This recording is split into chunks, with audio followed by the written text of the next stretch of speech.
கண்டிப்பா ஏற்றுக்கொள்ள முடியாது. பிரதானத்துவம் இந்த கூட்டத்தில் கூட்டப்பட்டது. ஏன் இவ்வளவு பெரிய ஒரு கன்ஃபியூஷன்? நான் ரொம்ப சிம்பிளான ஒரு பர்சன்.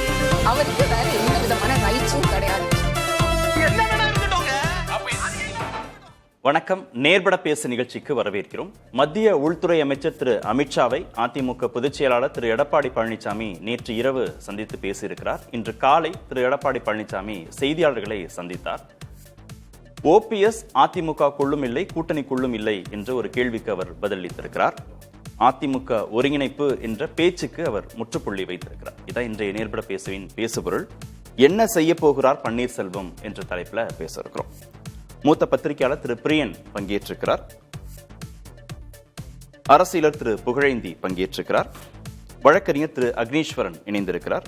பத்திரிகையாளர் கோட்டீஸ்வரன் இன்னும் சற்று நேரத்தில் இணைய இருக்கிறார். வணக்கம் விருந்துகள் அனைவருக்கும். திரு பிரியன், திரு அமித்ஷா, திரு பழனிசாமி இருவர் சந்திப்பில் என்ன பேசப்பட்டது?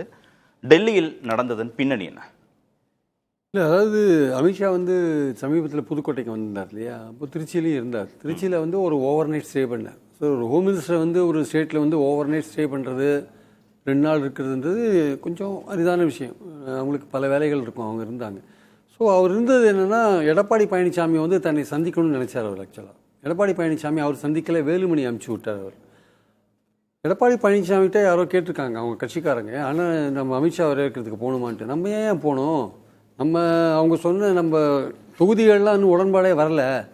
நம்ம அவங்க ஒரு ஃபிகர் சொல்கிறாங்க, நம்ம ஒரு ஃபிகர் சொல்கிறோம். அதனால் நம்ம எதுக்கு போய் வரவேற்கணும்? நம்ம வேலுமணி போய் பார்க்குறாரு, பார்த்துட்டு பேசுவார் அப்படின்னு. வேலுமணி போய் பார்த்தது அமித்ஷா ரசிக்கலை. அது ஆக்சுவலாக நான் அவர் ஒரு பவர்ஃபுல் ஃபிகராக இருக்கார். அமித்ஷா பக்கத்தில் 200 கிலோமீட்டருக்குள்ளே தான் இருக்கார் திருச்சியிலேருந்து. என்னை பார்க்கலன்னா அவருக்கு மறுநாள் நல்ல டைம் இருக்குது அவருக்கு. அமித்ஷாக்கு 11 மணிக்கு தான் பொங்கல் விழாக்கு போகிறார். அவர் காத்தாலெல்லாம் ஃப்ரீயாக இருக்கார். அவர் நேச்சுரலி உங்களுக்கு அந்த ஈகோ இருக்கும் இல்லையா? நம்ம இந்தியாவிலேயே பவர்ஃபுல்லாக இருக்கும், ஒரிஜினல் பார்ட்டியில் இருக்கார், இவர் நம்மளை பார்க்க மாட்டேங்கிறார். அப்போ சோமம் சொல்லிட்டு போனார், டெல்லிக்கு வர சொல்லுங்க அப்படின்ட்டு சொல்லிட்டு போயிட்டார். திரு அமித்ஷாவை சாந்தப்படுத்துவதற்கு டெல்லிக்கு போனாங்க.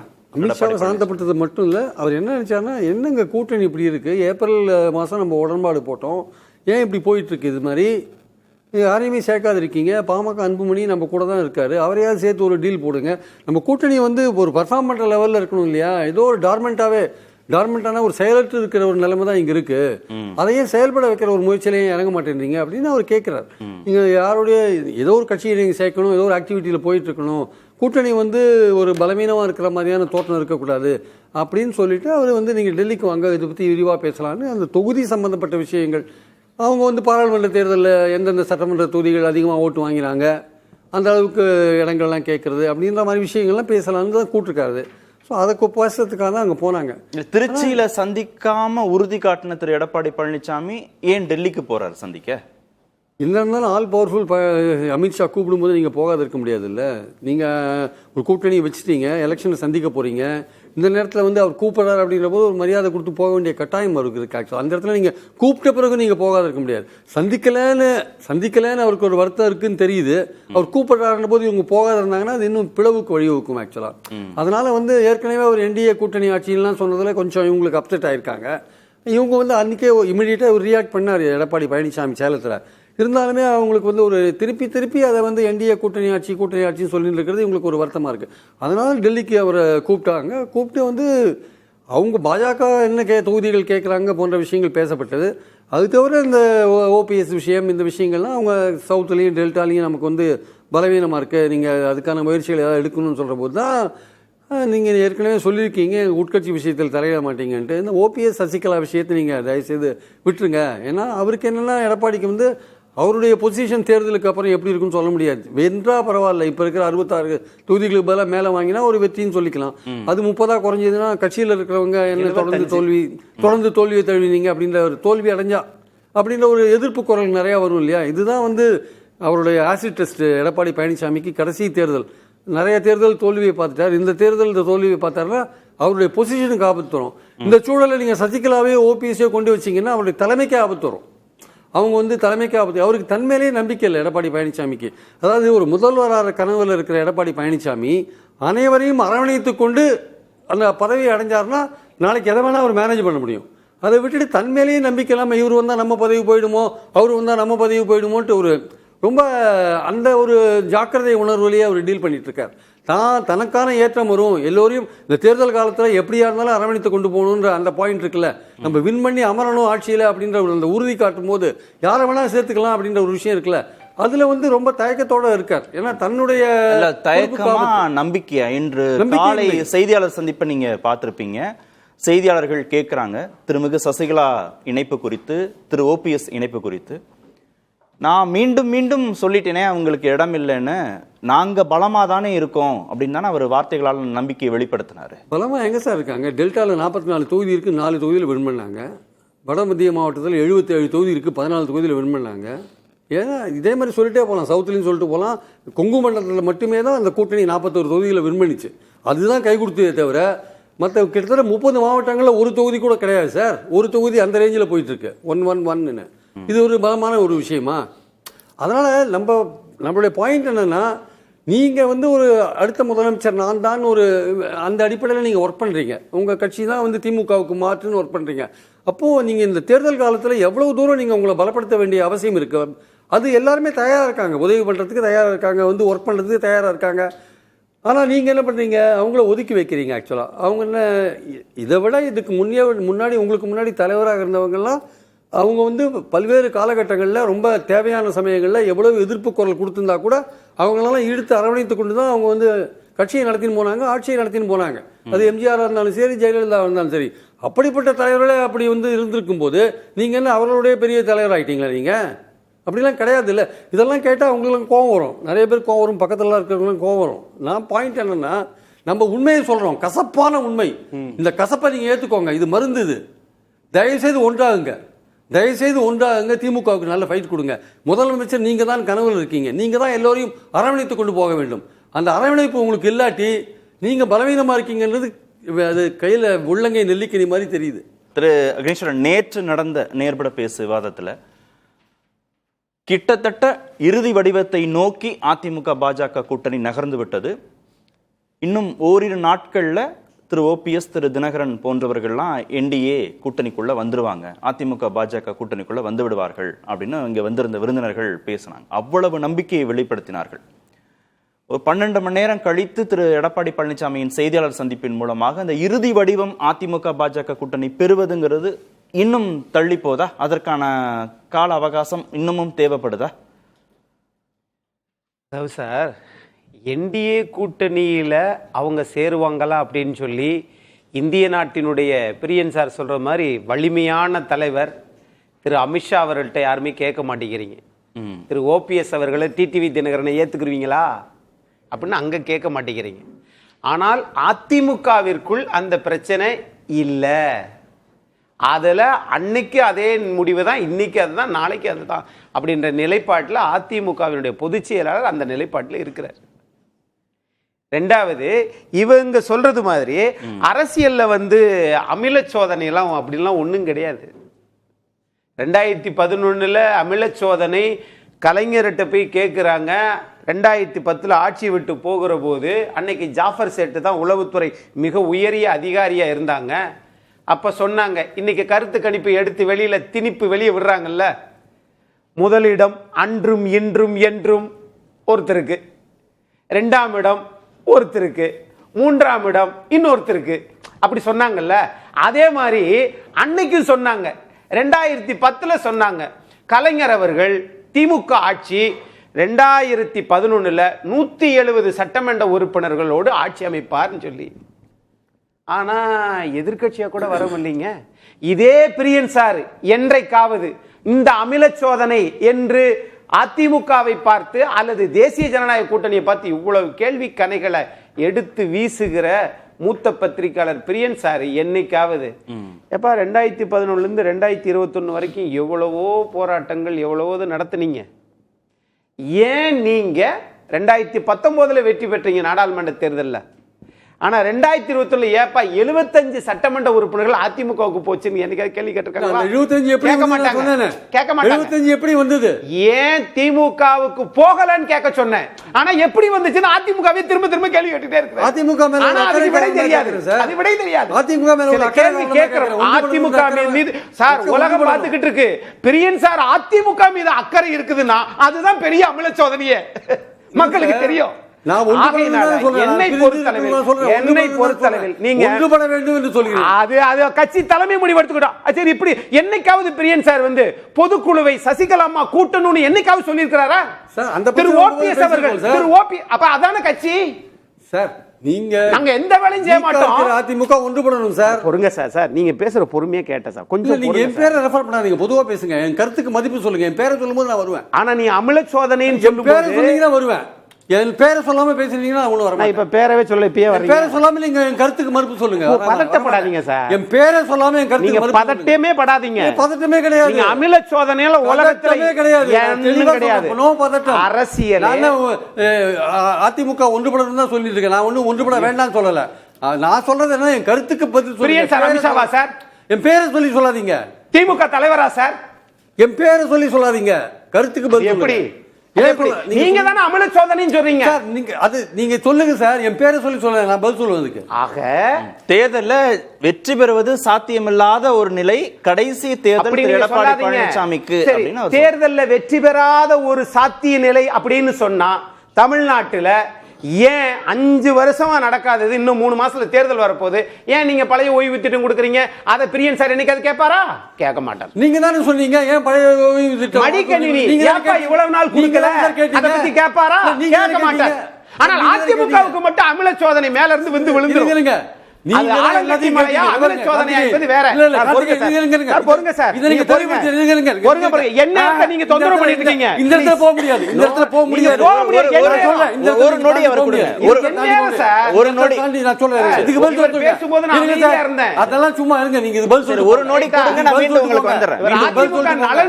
பேசுறேன்னு சொல்லிட்டு பதில் சொல்லிட்டு போங்க சார். ஒரு அம்புகளா விட்டுக்கிட்டு இருந்தா சார் பதில் சொல்லிட்டு போங்க. நான் சொல்றேன். இதுக்கு நான் சொல்ல மாட்டேன் சார். நான் கார்த்தியன் சார் கேட்டாதான் பதில் சொல்லுவேன். ஏன் நீங்கள் பழைய பென்ஷனை கொண்டு வரவில்லை? வாக்குறுதி கொடுத்தீர்கள். நீங்கள் பொங்கலுக்கு 5000 ரூபாய் கொடுக்க வேண்டும். இதெல்லாம் யார் கேட்டது? எடப்பாடி கேட்டார். கொடுத்தவன் என்ன சொல்றார்? 5000 ரூபாய் தேர்தலுக்காக கொடுத்துட்டாங்க, இல்ல 3000 ரூபாய் தேர்தலுக்காக கொடுத்துட்டாங்க, இல்ல பழைய பென்ஷன் தேர்தலுக்காக கொண்டாங்க. ஐயா, நீ தானே கேட்ட கொஞ்ச நாளைக்கு முன்னாடி ஏன் நிறைவேற்றல எப்படி சொல்றீங்களே? என்ன கணக்குது? சரி, வந்துருங்க சார். அக்னேஸ்வர் சார் வந்துருங்க. இதுக்கு நான் பதில் சொல்ல மாட்டேன் சார். நீங்க என்ன சகலி கேக்குறீங்க? சரி, நீங்க பேசுறதே பேசுங்க. Right, okay. இப்ப நான் என்ன கேக்குறேன்னா, திருச்சியில இந்திய நாட்டினுடைய உள்துறை அமைச்சர் பேச நினைத்ததும் அதிமுகவின் பொதுச் செயலாளர் தான். டெல்லியில போய் பார்த்ததும் அதிமுகவின் பொதுச் செயலாளர் தான். அந்த கட்சி முடிவெடுக்கணும் சார். நாம இங்க இருந்துகிட்டு அது அப்படி போயிரு, இது இப்படி போயிரும் அப்படின்னு சொன்னா, என்றைக்காவது அதிமுகவில இந்த நிலைப்பாடு மாத்தி பேசுறாங்களா? ஆனால் மாண்புமிகு முன்னாள் முதலமைச்சர் மரியாதைக்குரிய ஓபிஎஸ் அவர்கள் என்ன சொல்றாரு? எந்த நிபந்தனையும் வேணான்னு சொன்னாரா? இப்ப நிபந்தனையோடு தான் உள்ளுக்க. எனக்கு அப்படி எப்படிங்க அரசியல்ல நிபந்தனை இல்லாமல் எப்படிங்க போக முடியல சார்? இறுதி வடிவத்தை நோக்கி ஒரு கூட்டணிங்கிறது திமுகவை எதிர்ப்பதற்கு ஒரு வலுவான கூட்டணிங்கிற அடிப்படையில தான் நேற்றைய விவாதமே கட்டமைக்கப்பட்டது. நீங்க இன்னைக்கெல்லாம் என்ன நடந்திருக்குன்னு நீங்க பாருங்க. திரு ராமதாஸ் ரொம்ப காட்டமாக திரு அன்புமணியை விமர்சிக்கிறார். கூட்டணி பேச்சுவார்த்தை நடத்தியதே சட்டவிரோதம், அதை அவர் நடத்தவே முடியாது, அடாவடியான ஒரு செயல் அப்படின்னு அவர் விமர்சிக்கிறார். அப்போ திரு அன்புமணி மட்டும் அதிமுகவோடு பாஜகவோடு கூட்டணி வைக்கிறதுனால என்ன லாபம்? ராமதாஸுக்கு இது முழு விருப்பம் இல்லைங்கிறத அவர் இன்னைக்கு தெளிவுபடுத்தி இருக்கிறார். ஓபிஎஸ் இல்லாத, டிடிவி தினகரன் இல்லாத, சசிகலா இல்லாத, பாமகலையே பாதி இல்லாத இந்த கூட்டணி இறுதி வடிவத்தை நோக்கி நகருமா? அப்படி நகர்ந்தால் அது திமுகவுக்கு எதிராக இருக்குமா? அரசியல் கொஸ்டினுக்கே நீங்க பதில் சொல்லுங்க. இது பிரியன் சாரோட விமர்சனத்துக்கே நீங்க பதில் சொல்ல வேணாம். Right, political question. இது முடிவெடுக்க போறது மக்களா அல்லது ஆளுங்கட்சி? அதிமுக ஆட்சிக்கு வரக்கூடாதுன்னு சொல்லி ஆளுங்கட்சி முடிவெடுக்க முடியுமா? அல்லது எதிர்கட்சியா இருக்கிறது இல்ல ஆளுங்கட்சியை தொடரட்டும் அப்படின்ற நிலைமை வருமா? மக்கள் விருப்பம் தான் சார். கூட்டணியா சேரும் போதானே அரித்மெட்டிக்கா வரும், ஒரு பெர்செப்ஷன் உருவாகும். அதுல ஜெயிச்சிருக்கீங்களா? நீங்க கூட்டணியா சேர்ந்து தானே இருக்கிறீங்க. மடிக்கணினி தேவையில்லையே, விட்டுற வேண்டியதானே. போன தடவை பொங்கலுக்கு 3000 கொடுக்கலையே, இந்த தடவை கொடுக்குறீங்களே. இல்ல, நம்ம திமுக கூட்டணி பலவீனமா இருக்குன்னே வச்சுக்கோ, காங்கிரஸ் பிரிஞ்சு போயிடுவாங்கன்னு வச்சுக்கோ, அது பிரச்சனை இல்லை. அது அவங்களுடைய நிலைப்பாடு, அவங்களுடைய சிக்கல். ஆனா அதை எதிர்கொள்வதற்கு ஒரு வலுவான கூட்டணியை அதிமுகனால கட்டமைக்க முடியுதா? அந்த முயற்சிகள்ல வெற்றி இருந்த மாதிரி தெரிஞ்சது. நேற்று ஒரு பிம்பம் உருவாச்சு. ஆனா ஒரு 12 மணி நேரத்துக்குள்ளேயே மீண்டும் அந்த பிம்பம் இல்லைன்னு பழைய சிக்கலுக்குள்ளேயே போய் நிக்குதா? அது தற்செயலாக செயற்கையாக உருவாக்கப்படுகிற பிம்பங்கள் தான் அது அதிமுக பலவீனமா இருக்கு, பொதுச் செயலர் எல்லாத்தையும் ஒண்ணு சேர்க்க மாட்டேங்கிறாரு அப்படின்னு ஒரு தற்செயலாக இருக்கக்கூடிய ஒரு பிம்பம். புகழேந்தி சார் ஒரு அப்பர் ஹேண்ட் எடுத்திருக்க திரு எடப்பாடி பழனிசாமி தொடக்க நிலையில என்ன உறுதிப்பாடோடு நிலைப்பாட்டில் இருந்தாரோ அதே உறுதிப்பாடோடு இன்றைய தினம் வரைக்கும் இருக்கிறார். யாரை சேர்க்க மாட்டோம், யாரோடு தேர்தலை சந்திக்க போறோமோ அவங்களோட சந்திக்க போறோங்கிறதுல இதுல ஏன் இவ்வளவு விமர்சனங்கள் வருது? குடியின் புதிய தலைமுறை அந்த நிலைப்பாட்டில் ஆணித்தரமாக இருக்கிறார். கிழக்கே உதிக்கும் சூரியன் மேற்கே உதித்தால் கூட அவர் எண்ணங்கள் மாறாது.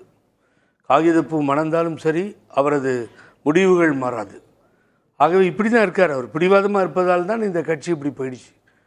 ஆனால் இங்கே இன்றைக்கி தலைப்பில் அதிமுகவில் இடமில்லை, யாருக்கு? ஓபிஎஸ்க்கு. கூட்டணிக்குள் இடமில்லை அப்படின்னு போட்டிருந்தீங்க.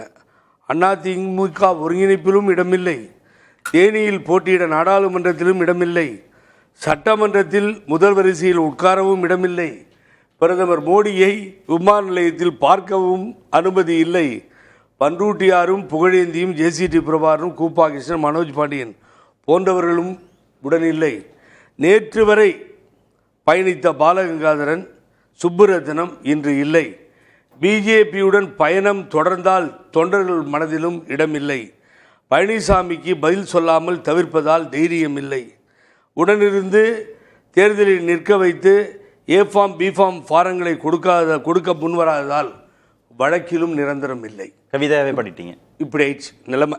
நீங்கள் உங்கள் தலைப்பை புதிய தலைப்பை அப்படியே கொண்டு போனேன். இப்போ நம்ம இளவல்கிட்ட தான் வரணும். நான் இளவல் ரொம்ப கோவப்பட்டார். யார்? அக்னீஸ்வரன். ஆமாம், ஆனால் அமல சோதனையா திடீர்னு கெமிஸ்ட்ரி பேசிட்டேன். அமில சோதனைன்னு நான் சொல்ல இல்லை, அவர் அண்ணன் இல்லை, கரெக்டாக தான் சொன்னார். ஒரு சின்ன மிஸ்டேக் ஆயிடுச்சு. நீங்களும் கரெக்ட்ன்றீங்களா? இல்லை, ஆமாம் கேளுங்க, அமலாக்க சோதனைன்னு சொல்லியிருக்கணும் சார். அவர் தெரியாம அமில சோதனைன்னு சொல்லிட்டாரு. இன்னைக்கு சொல்லியிருக்கார் எடப்பாடி பழனிசாமி. அக்னீஸ்வரன் சார், நீங்க தான் பதில் சொல்லணும். சசிகலாவுக்கும் ஓபிஎஸ்க்கும் இடமில்லை அப்படின்றதுல ஸ்டாண்டா சொல்லிட்டு வந்தவர் இன்னைக்கு வார்த்தை தடுமாறி உண்மையை வளரிட்டாரு. நான் டெல்லியிலையும் சொல்லிட்டு வந்துட்டேன். அப்ப யார் தலைமை? டெல்லி அமித்ஷா தலைமையா? இந்த கட்சியினுடைய பொதுச் செயலாளர் தலைமை திரு அமித்ஷாஜியா? அவர்கிட்டே சொல்லிட்டு வந்துட்டேன், விடுங்கப்பா, அவங்க ரெண்டு பேரையும் சேர்க்க மாட்டேன். நான் திருப்பி நான் எத்தனை தடவை சொல்றது? ஆகவே அங்கேயும் சொல்லிட்டு வந்துட்டேன்னு மிக தெளிவாக சொல்கிறார். இல்லை சார், கூட்டணியில இருக்காங்க, அவங்க விரும்புறாங்க அதிமுக ஒருங்கிணையணும், என்டிஏக்குள்ள ஓபிஎஸும் டிடிவியும் வரணும்னு. முடியாதுன்னு அவர் சொல்லிட்டு வர்றாரு. அதுல என்ன இருக்கு? உட்கட்சியில் தலையிட மாட்டோம்னு யார் சொன்னா? பாஜக. அப்புறம் ஏன் மறுபடியும் அவர்கிட்ட போய் இவர் சொல்லணும்? உள்கட்சியில் தலையிட மாட்டேன்னு ஒரு சர்டிஃபிகேட் கொடுத்துட்டாரு. அதுக்கு தான் போனாங்கன்னு உங்களுக்கு தெரியும். நம்ம படம் இன்னைக்கு ஜனநாயகன் ரிலீஸ் ஆகல சார். சொல்லிட்டு வந்துட்டேன்னு சொன்னவர் எடப்பாடி பழனிசாமி. அதான் அங்க என்ன பேசுனாங்கன்னு இப்ப இருக்க தெரியும். அப்புறம் இவரே அந்த வெளியில வந்து சொல்றாரு. செய்தியாளர் சந்திப்பிலே அவர் அதை சொன்னார். ஜனநாயகன் படத்தை வெளியில் விடாதீங்கன்னு அவர் சொல்லியிருக்கலாம். ஜனநாயகமே இல்லை, மர்டர் ஆஃப் டெமோக்ரஸி. ஆனா அங்க போய் சொல்ல வேண்டிய அதிமுக விஷயத்தை ஏன் சொல்லிட்டு வந்தேன்னு சொல்லணும். அப்ப அதிமுக எல்லா டிசிஷனும் அமித்ஷா தான் எடுக்கிறாருன்றதை மிக தெளிவாக நீங்கள் வந்து சொல்லிட்டீங்க. அதை நான் பேசும்போது பிரியன் சார் சொன்னார், மிக தெளிவாக நீங்கள் அதை தெரிஞ்சுக்கணும். ஏன் சசிகலாவை ஏன் பொதுக்குழு கூட்டிலெல்லாம் கேட்டீங்க நீங்கள்? அக்னீஸ்வரன் அவர் என்ன சொன்னார் தெரியுங்களா? பிரியன், முதலமைச்சர் வேட்பாளருக்கு ஆசைப்படுகின்ற நபர் எடப்பாடி பழனிசாமி, அவர் தான் ஆன்சரபிள், இவங்க ஆன்சரபிள் இல்லை. ஆகவே தான் நான் அதை சொன்னார். ஆனால் சலைக்காம பாவம் நீங்களும் இல்லை சார், நாங்கள் வந்தால் ஜெயிச்சிருவோம், நாங்கள் வரலைன்னா நீங்கள் தோற்று போயிடுவீங்கன்னு ஒருத்தர் பேசுகிறாங்க. ஓபிஎஸ் பேசுகிறாரு, சசிகலா பேசுகிறாங்க, டிடிவி தினகரன் பேசுகிறாருல. உங்களுக்கெல்லாம் ஒன்றும் இல்லை, செல்வாக்கு இல்லை, நீங்களாம் இல்லாமலேயே நாங்கள் ஜெயிக்க முடியும் அப்படின்னு திரு எடப்பாடி பழனிசாமி பேசுகிறாரு. அது அதற்காக உங்கள் செல்வாக்கை நிரூபிப்பதற்கு நீங்கள் பொதுக்குழு கூட்டினீங்களா? நீங்கள் ஏதாவது உங்களுடைய வாக்கு இங்கே நிரூபிச்சிருக்கிறீங்களான்னு திரு அக்னீஸ்வரன் கேட்குறாரு. அவர் கேட்குறது நியாயம்தான். பொதுக்குழு கூட்டினதாலே என்ன நடந்துடுச்சு? எல்லா தேர்தலையும் ஜெயிச்சிட்டிங்களா? ஆட்சியை தக்க வச்சுக்கிட்டீங்களா? அதிகாரத்தை கொண்டு வந்துட்டீங்களா? போட்டு சொல்லுங்க சார். தெரியாம கேட்க, நாடாளுமன்றத்தில் ஒரு சீட்டாவது ஜெயிச்சிங்களா? கட்சி நடத்துற விதி அதுதானே. கட்சி, இந்த கட்சி யாருக்கு வேணும்? எலெக்ஷன்லயும் ஜெயிக்க முடியாத கட்சியை வச்சுட்டு நம்ம என்ன பண்றது? நீங்க தேர்தலையே வெற்றி பெற முடியாதுன்னு அக்னீஸ்வரன், அது ஒரு கட்சியா? கொஞ்ச நாள் கழிச்சு எலெக்ஷன் கமிஷன்ல அங்கீகாரம் போயிடும்ல. அங்க போய் ஓபிஎஸ் அண்ணங்கிட்ட இருந்தவங்களாம் திமுகவுக்கு போயிட்டாங்களா? அவங்க எதையும் தோத்ததுனால போனாங்க. அவனு நியாயம் சொல்லவே இல்லை. இதெல்லாம் படிச்சு கவிதையா நான் இங்கே வழங்கிட்டேனே கார்த்திக் சார் முன்னாடி உட்கார வச்சு. அது என்ன நியாயம் நான் சொல்றேன்? சொல்லவே இல்லை. அதல்ல. 66 இடங்கள், 75 இடங்கள் அப்படின்னா ரெட்டையில 66 இடங்கள்ல வெற்றி பெற்று இருக்கிறீர்கள். 75 சார் மொத்தமா வச்சுக்கோங்க சார். கூட்டணியோட. கூட்டணி அதையும் பாதி குறைச்சிருங்க. 75 சொல்லுங்களேன். 75 வச்சுக்கோங்க. இல்ல அக்னீஸ்வரன் சார், என்ன ரெண்டு பேரும் திரு பிரியனும் திரு புகழேந்தியும் பேசுனதுல முக்கிய சாராம்சம் என்னன்னா, முதல்வர் ஆகணும்னு விருப்பப்படக்கூடிய ஒருவர் இதையெல்லாம் செய்யாம அதை சாத்தியப்படுத்திக்க முடியுமாங்கிறது அது ரொம்ப முக்கியமான கேள்வி. முதல்வர் ஆகணும்னு ஒரு கட்சியை காப்பாத்திக்கணும் அப்படின்னு மட்டும்தான் அவருக்கு விருப்பம் இருக்குன்னா பரவாயில்ல. ஓபிஎஸ்ல இருந்து காப்பாத்திக்கணும், தினகரன் இருந்து காப்பாத்திக்கணும், சசிகலாட்ட இருந்து காப்பாத்திக்கணும், அவங்களை கட்சியில சேர்க்க வேணாம் அப்படின்னா ஓகே. முதல்வர் ஆகணும் அப்படின்னா இவங்களை சேர்த்துக்காம அது சாத்தியமாங்கிறது 75 இடத்துல அக்னீஸ்வரன் திரும்பி சொல்லிட்டு இருக்கேன், தயவு செஞ்சு கோச்சு கூடாது.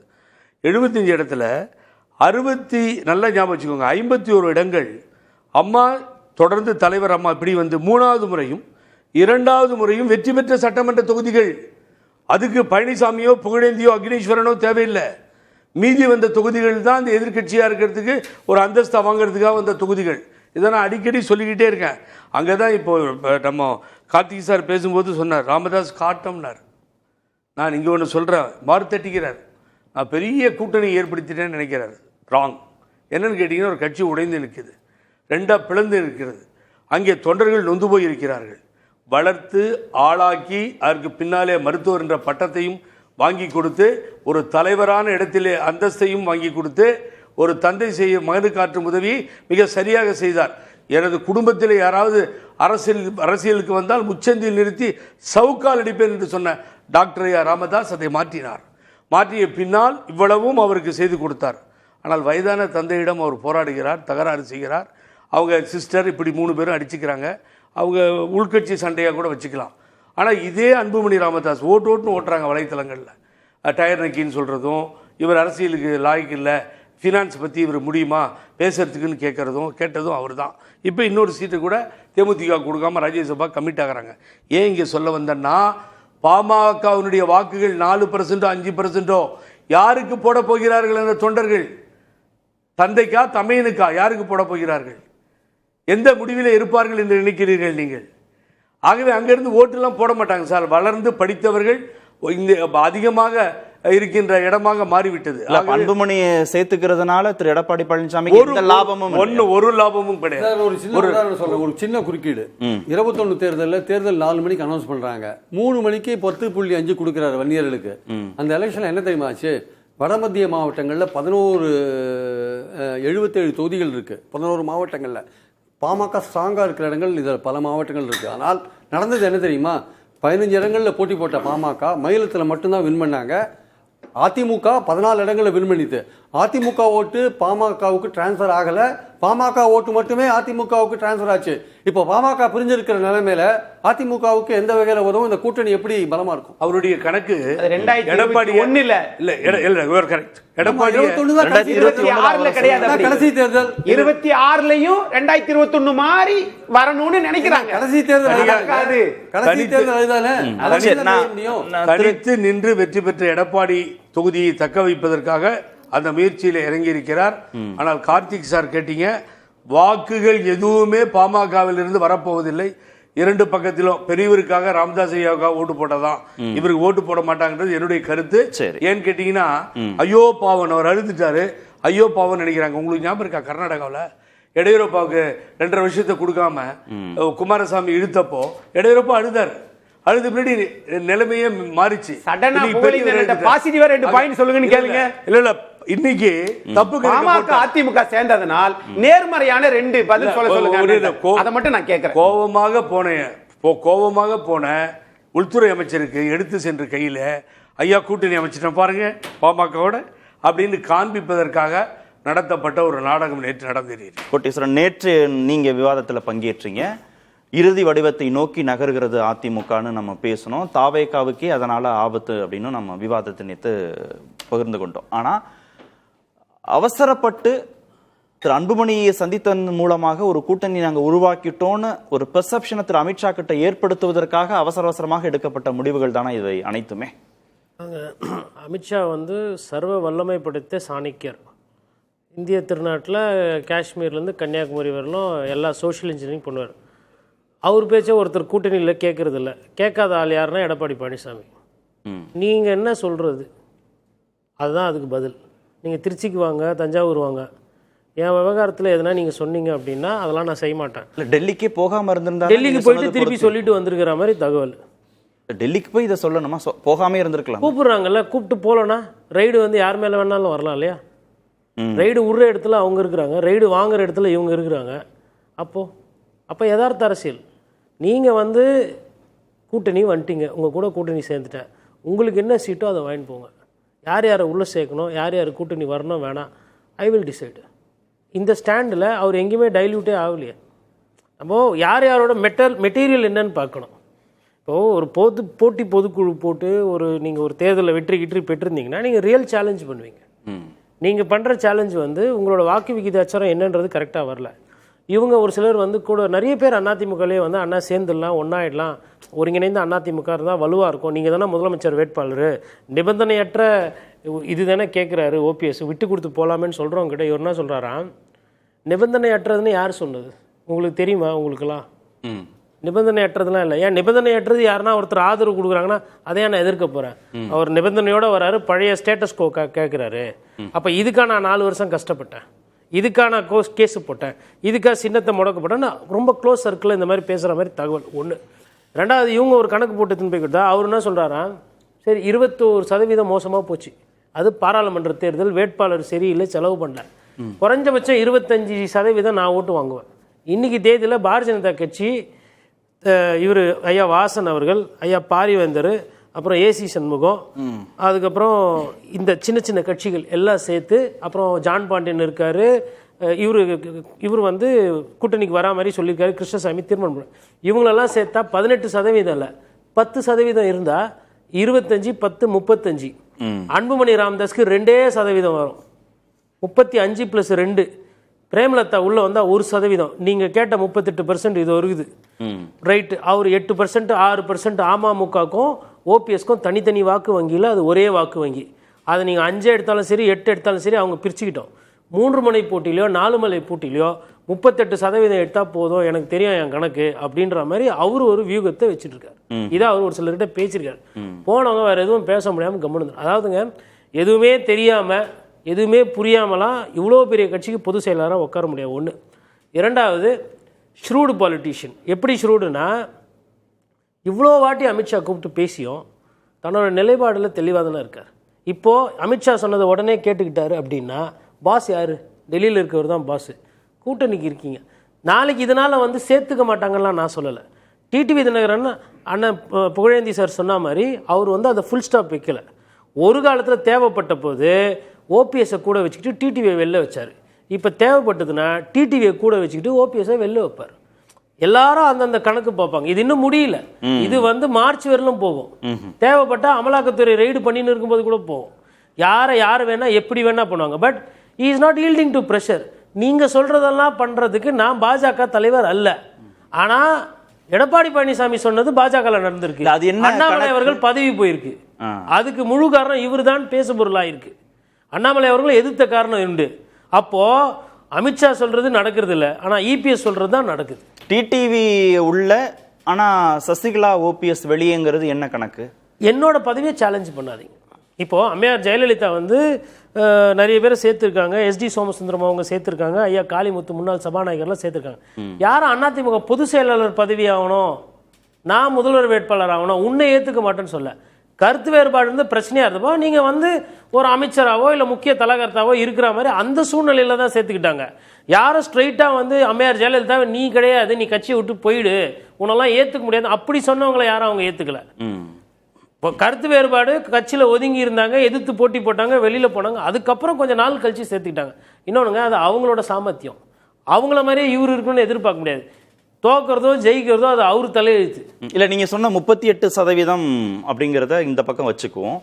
திரு பிரியன்ஸ் அவரும் திரு புகழேந்தியும் குறிப்பிட்டது மாதிரி வன்னியர் சமூக மக்களுடைய வாக்குகள் இப்ப பாதியா உடைஞ்சிருக்கு. அவரு திரு புகழேந்தி முழுவதுமாகவே போகாதுன்னு 6% வச்சுக்கோங்க. 6 இல்ல 5 மாதிரி தான் வந்திருக்கு. கடந்த 6னா கூட பெரியவர், மருத்துவர், கட்சி தொடங்கினவர், கஷ்டப்பட்டவர் 4%, மிச்சம் 2% இருக்குல்ல. பிரேமலதா விஜயகாந்த் அவர்கள் 1%. இப்படிதான் போட்டு அவரு ஒருத்தர்கிட்ட பேசின மாதிரி எனக்கு தகவல், எனக்கு ஃபர்ஸ்ட் ஹேண்ட் இன்ஃபர்மேஷன் கிடையாது, செவி வழி வந்த செய்தி. இல்ல, வன்னியர் சமூக மக்களுடைய வாக்குல 2% தான் முக்குளத்தோர் சமூக வாக்குகள் சரிங்க, correct. குறைய போகுது. சரி, இதெல்லாம் நடக்கும்போது சமூக வாக்குகளாக ஒரு பெரும் இழப்பை அதிமுக சந்திக்குமா? இல்லைங்க, நேச்சுரல் லைன்ஸ் இருக்குல்ல, நேச்சுரலாவே வந்து பாட்டாளி மக்கள் கட்சியும் அதிமுக நேச்சுரல் காம்பினேஷன்ல, அது நேச்சுரல் காம்பினேஷன்ல ஆன்டி இன்கம்பன்சி சேர்த்துச்சுன்னா, நம்ம இன்னும் எதிர்கட்சி ஆன்டி இன்கம்பன்சி பத்தி எல்லாம் பேசல. பாராளுமன்ற தேர்தலில் குறைஞ்சபட்சம் வாங்கின ஓட்டு அடிப்படையில் தான் பேசியிருக்கு. போன சட்டமன்ற தேர்தல் வாங்கின வாக்கு வங்கி சேர்த்தீங்கன்னா அது கூட போகலாம். இன்னொன்று, எப்பயுமே 6-8% எதிர்ப்பு வாக்குகள். அந்த எதிர்ப்பு வாக்குகள் யாருக்கு போறதுன்றத நம்ம இங்க பேசல. முழுசும் வரலாம், பிரியவும் செய்யலாம். அப்போ குறைந்தபட்சம் அதிமுகன்றது போன வாட்டி 21 இருந்து ஒரு 3% 4% என்னால வாங்க முடியும், நான் அதுக்கு உண்டான வேட்பாளர் போடுவேன், நான் தமிழகத்தை சுத்தி வந்துட்டு இருக்கேன்ற மாதிரி அவரு கன்வின்ஸ் பண்றாரு. சரி, திமுக கூட்டணி பக்கம் இவங்க யாரோ ஓரிரு நபர்கள் நகர்றாங்க, இல்ல இந்த பக்கம் விஜய் பக்கம் இவங்கள யாரோ ஓரிரு நபர்கள் நகர்றாங்கன்னா அந்த ஈக்குவேஷன் மாறி இந்த 38 நாள என்ன லாபம் அதிமுகவுக்கு? அதாவது 35 வரலும் த்ரெஷோல்டு தாங்கும். அதுக்கு கீழே போச்சுன்னா அதிமுக எதிர்கட்சி, அவ்வளவுதான். நம்ம பேசுறது அரித்மெட்டிக், கணித எண்ணிக்கையில. மும்முனை போட்டியில 35% நீங்க குறைஞ்சபட்சம் வாங்கினாதான் நீங்க போட்டியில இருக்கீங்க. நீங்க 35% நீங்க கீழே போயிட்டீங்க அப்படின்னா யாரோ ஒருத்தர் 40 எடுப்பாங்க, இன்னொருத்தர் 30 எடுத்தாலும் சிக்கல் தான். அந்த 35ன்றது பார்டர். அந்த 35க்கு மேல போனா அது வெற்றி விகிதாச்சாரம் எப்படி போகுது? இப்போ இன்னொரு விஷயத்தையும் சொல்றாரு அவர். இந்த கணக்கெல்லாம் போட்டுட்டு 3 லட்சம் ஓட்டுல போனாட்டி ஆட்சி போட்டுச்சு, 3ல இருந்து 4% தான் வித்தியாசம். 2 லட்சம் சொல்றாரு அவர். கடைசியா என்ன சொல்றாருன்னா, நான் 2 லட்சம் ஓட்டு எக்ஸ்ட்ரா வாங்கினா ஆட்சி எந்து மொத்தமா கூட்டி கணக்கு. அப்போ 2 லட்சம் கணக்கு தெரியுது, யார் யார் என்ன சதவீதம் தெரியுது, தொகுதி எதுன்னு புரியுது. அப்போ வந்து புரியாம இல்லையே. அதாவதுங்க, பொதுக்குழுவோ இல்ல செயற்குழுவோ 21 கணக்கும் 24 கணக்கும் இருதுருவ அரசியல் அடிப்படையில நடத்தப்பட்டது. நீங்க 26 தேர்தல்ங்கிறது விஜய்னு ஒரு ஃபேக்டர் உள்ள வருது. அப்போ இந்த களத்தை வந்து அவர் வெறும் திமுக அதிமுகக்குள்ள வச்சே இந்த அரித்மெட்டிக்கை டிரைவ் பண்ணி பாக்குறாரா திரு எடப்பாடி பழனிசாமி? அது இல்ல, அதாவது 2 கட்சிகளுமே, திமுகவும் சரி அதிமுகவும் சரி, விஜய் அவர்களை வந்து அவங்க கணிக்காமலாம் இல்ல. அவங்க என்ன பண்றாங்க, சாம்பிள்ஸ் அவங்க உட்கட்சியில் எடுக்கிற சாம்பிள்ஸ்ல என்ன வருதுன்னா, சிறுபான்மையினர் ஓட்டும் தலித் மக்கள் பட்டியலின மக்கள் ஓட்டும் அதிக இடத்துல எடுக்கிறார். உதாரணத்துக்கு பல்லர் சமுதாயத்தில் இருக்கிறவங்க, அப்புறம் பறையர் சமுதாயத்தில் இருக்கிறவங்க ஓட்டை வந்து விஜய் நிறைய எடுக்கிறாரு. ஆனா கோயம்புத்தூர்ல அருந்ததியர் சமுதாயத்தில் இருக்கிற ஓட்டை வந்து அதிமுக கிட்ட இருந்து எடுக்கிறாருன்ற மாதிரி அது சம்பந்தமா கழகத்துல எடுக்கிறவங்க சொல்றாங்க. அப்போ விஜய் வந்துட்டு எல்லார்கிட்டயும் தான் கணிசமா எடுத்துடுறாருன்னு வச்சுக்கோங்களேன் ஓட்டை. நாம் தமிழர்ல இருந்து கொஞ்சம், அதிமுகல இருந்து கொஞ்சம், இல்ல திமுகல இருந்து கொஞ்சம், எல்லாத்தையும் எடுத்துட்டா, இல்ல காங்கிரஸ்ல இருந்து கொஞ்சம்.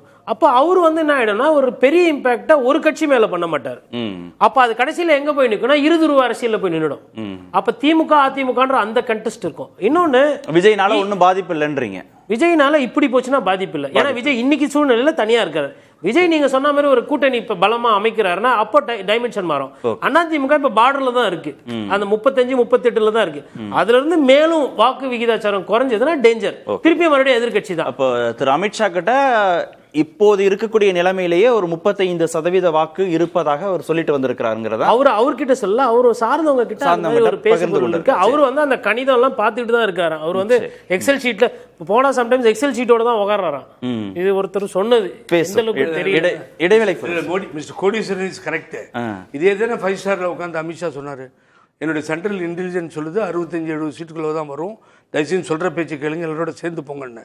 அவர் சேர மாட்டேன்னாரு. அவர் சொன்ன மாதிரி பிடிவாதமா சேர மாட்டேன்னாரு.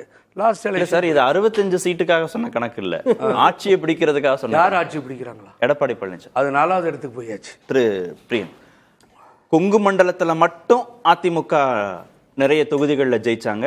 தென் மாவட்டங்களில் டெல்டா பகுதிகளில் அதிமுகவுக்கு பல தொகுதிகளில் வீழ்ச்சின்னு சொன்னீங்க.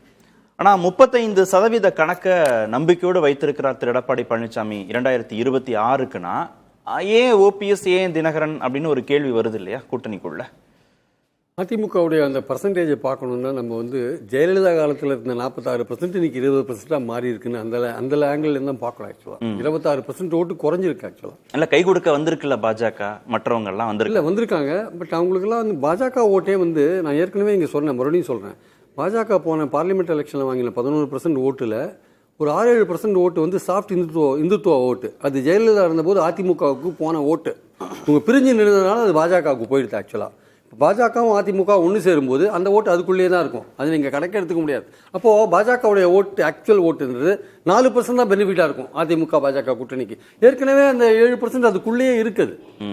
பாஜகவும் அதிமுகவும் சேரும்போது அது ஏற்கனவே அது உள்ள இருக்கிறதுனால அது வந்து நீங்க 11 எக்ஸ்ட்ராவா பண்ண முடியாது. இல்ல பன்னீர்செல்வத்தினாலேயோ தினகரனாலேயோ பெருசா திரு பழனிசாமிக்கு லாபம் இல்லைன்னு கோட்டீஸ்வரன் சொல்றாரு.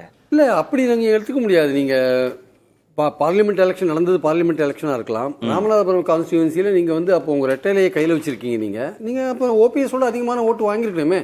தேனியில் வந்து நீங்கள் தினகரனோட அதிகமான ஓட்டு வாங்கியிருக்கணுமே.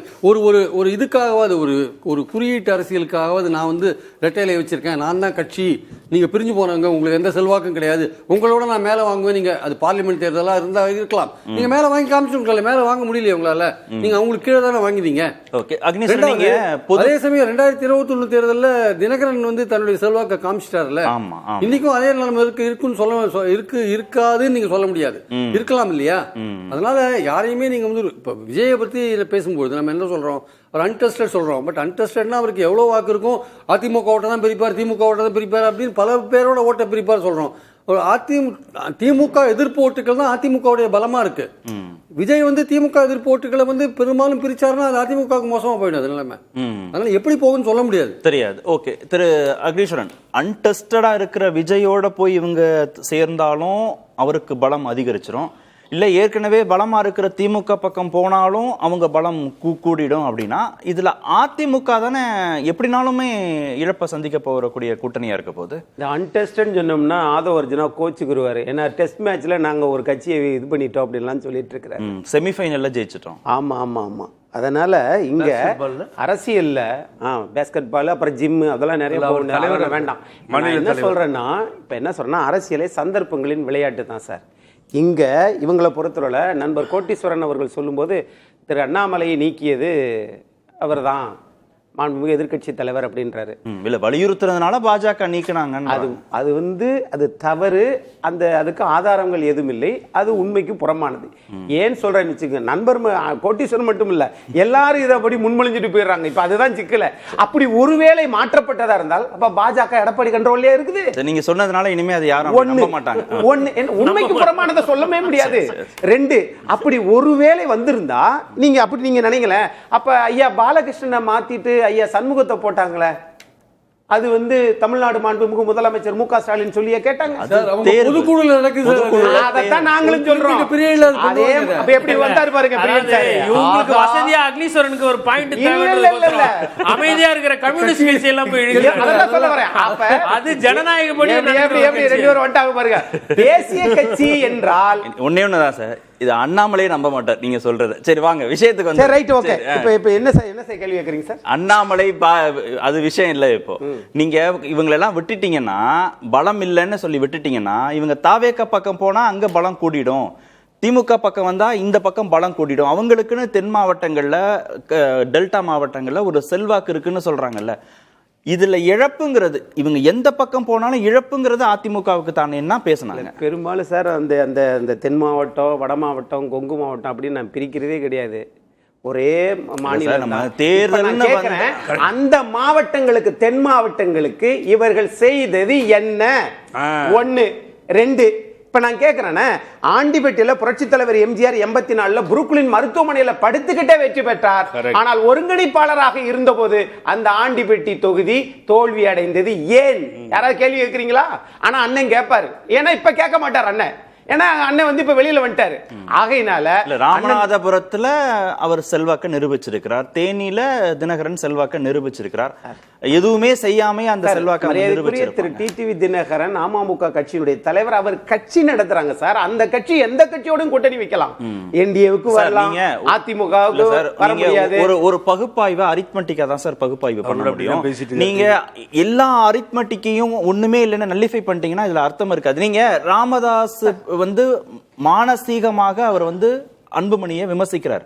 அப்ப அந்த வாக்குகள் முழுவதுமாக நீங்க பெற முடியாதுன்னா அது இயல்பானது, அது ஃபேக்ட். அதுல ஒன்றும் மாற்று கருத்தே இல்லை. அப்ப நீங்க தென் மாவட்டங்கள்ல ஓபிஎஸ்க்கும் தினகரனுக்கும் டெல்டால செல்வாக்கே இல்லைன்னு சொல்லிட்டீங்கன்னா இந்த விவாதம் எப்படி அதை கட்டமைக்க முடியும்? கார்த்திகேயன் சார், ரெண்டு விதம் அரித்மெட்டிக் கெமிஸ்ட்ரி ரெண்டு இருக்கு. என்னதான் சார் கேள்வி கேட்டுக்கார் சார்?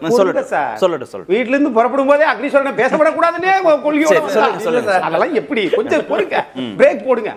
என்னன்னா நீங்க சொல்லபடியே நான் கேட்கிற போது எல்லாருமே இப்ப இது வரைக்கும் சேர்க்காம இருந்தா என்ன சொன்னீங்க? பாமக இருந்துச்சு, வெளியே போயிருச்சு.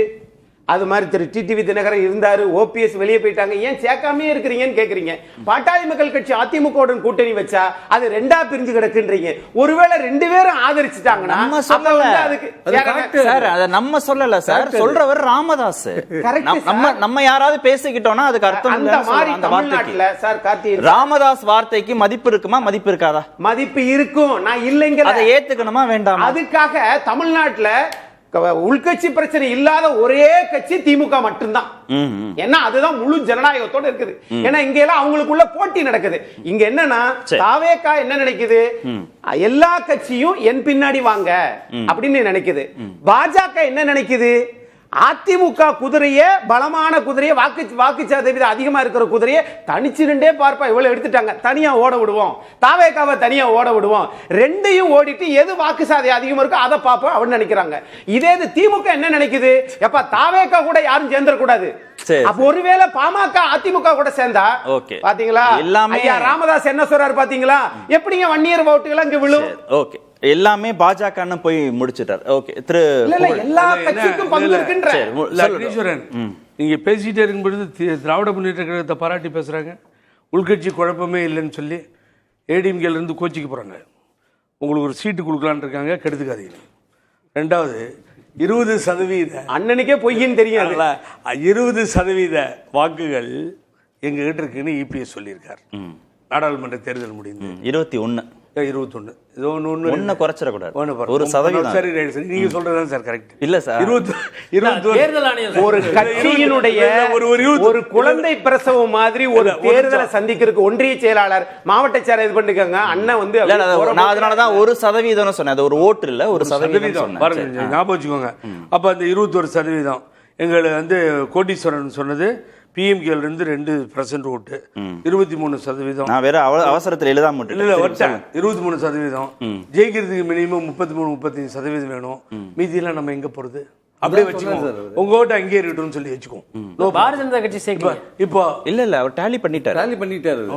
இல்ல சார், 35 இப்ப இருக்கிற vote bank sir, anti incumbency vote 5ல இருந்து 6%. அப்ப 41% சொல்லிருக்காரு. இல்ல அவர் சொன்ன மாதிரி, அக்னீஸ்வரன் சொன்ன மாதிரி, பாரதிய ஜனதா கட்சியினுடைய உள்துறை அமைச்சர் இந்திய நாட்டில் 14 ஸ்டேட்லையும் ஜெயிச்ச பின்னாடி ராஜதந்திரமா யாருக்காகவும் எங்கேயும் வெயிட் பண்ணதே கிடையாது.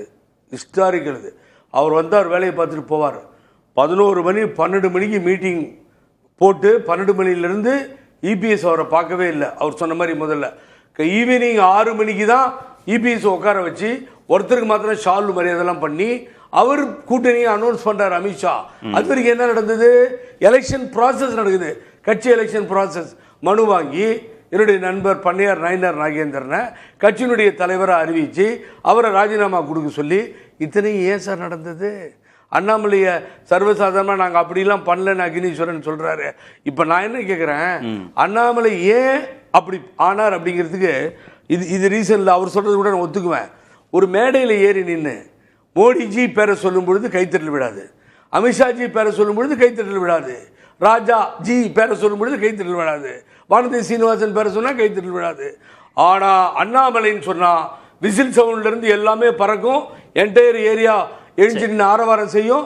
அப்ப எப்படி அண்ணாமலை வச்சுக்கிறது கட்சி உள்ளார? பேசும். இதுல பிறந்ததுதான் சார் அதிமுக. திரு கோட்டீஸ்வரன், விவாதம் எங்க வந்து நின்றுக்குன்னா, திரு எடப்பாடி பழனிசாமிக்கு நெருக்கடி அப்படின்றதும் இல்ல திரு ஓபிஎஸ் தினகரனுக்கு தான் நெருக்கடி அப்படின்றதும், இது யாருக்கு இப்ப நெருக்கடியா அது மாறி இருக்கு இந்த முடிவு? சார், தேர்தலில் போட்டியிடுற எல்லாருக்குமே நெருக்கடி. மக்களை பொறுத்த வரலும் இப்போ நம்ம வந்து சொல்லுவோம் இந்த காரணம் அந்த காரணம் கூட்டணி. கரண்ட் பில்லு ஒரு 2000 ரூபாய் நீங்கள் ஏற்றி விட்டிங்கன்னா பெரிய சிக்கலாக போயிடும். சட்டம் ஒழுங்கு பெரிய பிரச்சனை ஆகி போச்சுன்னா அது ஆளுகின்ற அரசுக்கு சிக்கலாக போயிடும். இதே அவங்க வந்து திடீர்னு 10,000 ரூபாய் போட்டுருவார் முதல்வர் அக்கௌண்ட்டில், பீகாரில் போட்ட மாதிரி அப்படின்னா கோவம் வந்து குறைஞ்சிரும். மக்கள் வந்து ப்ரோ இன்கம் போயிடும். இந்த மாதிரி மக்களை பாதிக்கிற விஷயம் தான். இதுல வந்து ஓபிஎஸ் முன்னாடி போறாரா, அலையன்ஸ்ங்கிறது ஒரு பர்செப்ஷன். அந்த கூட்டணி தேர்தல் வர நம்ம அதை பத்தி பேசுவோம். இப்போ உதாரணத்துக்கு இப்போ தேவேந்திர குல வேளாளர் சமுதாயத்தில் இப்படி போறாங்க, வன்னியர்ல அப்படி போறாங்க, கவுண்டர் இப்படி, தேவர் இப்படி, கடைசியில் அது எங்கே வந்து நிற்குது? 2 லட்சம் ஓட்டில் தான் நிற்குது. ஒரு சமுதாயம் இப்படி போனால் இன்னொரு சமுதாயம் அப்படி போகும். அது கூட்டி நம்ம ஊரில் சமுதாயத்துக்கெல்லாம் பஞ்சமே கிடையாது. அதனால அது கடைசியாக நீங்கள் அரித்மெட்டிக் பார்க்கும்போது ஒரு பொசிஷனில் வரும். மக்களோட ஆதரவு, மக்களோட எதிர்ப்புன்றதா கடைசியான காரணம். அதில் டிசைடிங் ஃபேக்டர் வந்து ஆன்டி இன்கம்பன்சியா ப்ரோ இன்கம்பன்சி தான். கடைசியில் இந்த தேர்தல் அங்கே தான் போய் நிற்கும் வேணும். இது வந்து ஒரு க்ளோஸ் கார்னர் கண்டெஸ்ட். ஏன்னா நம்ம தமிழகத்தில் இப்படி ஒரு தேர்தலை இதுக்கு முன்னாடி பார்க்குறது, இது உத்தரப்பிரதேசம் மாதிரி ஃபார்மேட்டில் போகும். 4 கார்னர் கண்டெஸ்ட்னும் போது 1000 ஓட்டு 500 ஓட்டும் ரொம்ப முக்கியமா இருக்கும். அது அப்படிதான் போகுமே தவிர்த்து மற்றபடி பர்செப்ஷன் பில்டிங் எல்லாம் ஓகே, பிரச்சாரம் எல்லாம் ஓகே. கடைசி நேரத்தில் பூத்து வாரியா போய் வாக்காளர்களை குசிப்படுத்துற தந்திரமும் திறமையும் மனசாட்சியும் யாருக்கு இருக்காங்களோ அவங்க வெற்றி பெறுவாங்கன்னு தான் நான் பார்க்கிறேன். ஆதங்கமா போய் முடிஞ்சிடும்.